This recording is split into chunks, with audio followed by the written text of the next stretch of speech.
Hey guys, welcome back with the QB Docs. Today I'm joined here with Dusty, and we're going to talk about a great shoulder stabilization exercise that overhead athletes can use for stabilization at every range of the throwing motion. Alright, so there's a huge issue that we see with shoulder tightness, stiffness, and certain muscles and the ability to go overhead. So these internal rotators of the shoulder oftentimes put us in a bad position whenever we go overhead, which overworks all of the external rotators. So infraspinatus, teres minor, those muscles get overworked, but what we often see too is that this influence, this bias of these internal rotators oftentimes decreases our ability of our serratus anterior to work too. That muscle that is below that scapula, that has to stabilize the scapula in order for our rotator cuff to work, is often weak. And whenever we go into overhead ranges and external rotation, that muscle doesn't work as well. So we're going to give an exercise today that biases that specific muscle in external rotation.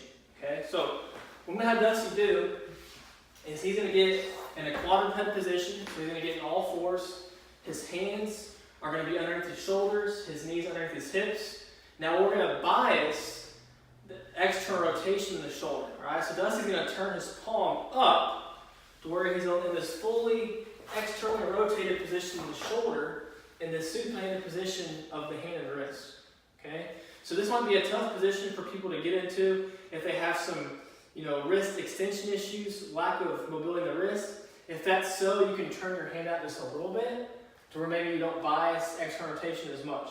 Okay, but from here, I'm going to have Dusty set the rib cage like we always do. Pull his ribs down.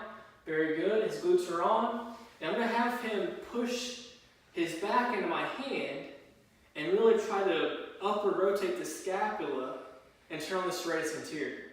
Okay, so we have a full stretch of the internal rotators while we're working the serratus. So what this is going to do is, as I come back overhead, if I'm a quarterback throwing, and I come here in external rotation, as I come forward, I want to maintain stability and keep that serratus stabilizing that scapula to the rib cage. And oftentimes we see that if we're doing a full molar based exercise with trying to turn on the serratus, that we have these internal rotation bias.